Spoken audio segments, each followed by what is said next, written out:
Hello guys, welcome back to my channel. তোমরা সবাই কেমন আছো? আমি খুব ভালো আছি। আমি সকাল সকাল ঘুম থেকে উঠে বাইরের ওয়েদারটা দেখছিলাম, বাইরের ওয়েদারটা কেমন। আমি যখন ঘুম থেকে উঠি তখন ভাইয়া দিদু উঠেনি, একটু পরই ভাইয়া দিদু উঠে পড়েছে। এই রুমটার ওই রুমটা দুটোই আমাদের রুম। তারপরে বাবা ইডলি, ধোসা, মেন্দু বড়া এগুলো সব খাবার নিয়ে এসেছিলো। এবার আমিও খাচ্ছিলাম আর ভাইকে বলছিলাম তুই আমাকে খাবিয়ে দে। আমি দেখছিলাম টেস্টটা কেমন, ভাইও আমাকে খাবিয়ে দিল।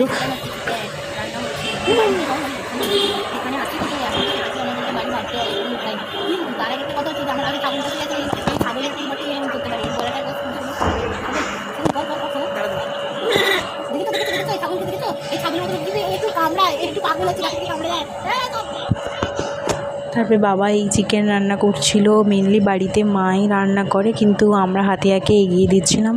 বাবা রান্না করছিল, এখানে মা অসুস্থ তার জন্য। তো বাবা এখানে তেলে রসুন দিয়ে নাড়ানাড়ি করছিল, তারপরে পেঁয়াজ দিচ্ছিল, তারপরে ঝাঁকাঝাঁকি করে নাড়ানাড়ি করছিল। আর বাবার হাতে হাতে আমি, মা, দিদু, ভাই সবাই এগিয়ে দিচ্ছিলাম।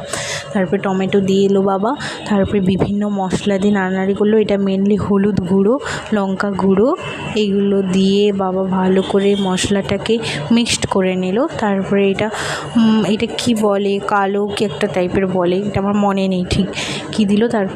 তারপরে ভালো করে নাড়ানাড়ি করে মশলাটাকে একটু জল দিয়ে ভালো করে বাবা কষে নিল। তারপরে কষা হয়ে যাবার পর মাংসটা মানে চিকেনটা দিয়ে দিল। তারপরে খুন্তি দিয়ে ভালো করে মিক্সড করে নিল।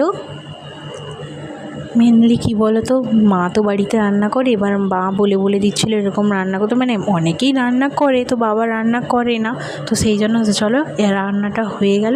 কিন্তু কী জানো তো, আমাদের খাবারটা দেখানো হয়নি, কারণ আমি রেগে গেছিলাম। সেই জন্য বিকেলবেলা ফ্রেশ হয়ে চলে এলাম একটু উপরে। এই যে পাহাড়টার গল্প, আমি কোনোদিন একদিন বাড়ি গিয়ে তোমাদের সব কিছু শোনাবো পাহাড়টার গল্প। তো চলো এখানেই আমার ব্লগটা শেষ করছি। ভালো লাগলে লাইক, কমেন্ট, শেয়ার, সাবস্ক্রাইব করে দিও। টাটা, বাই বাই, লাভ।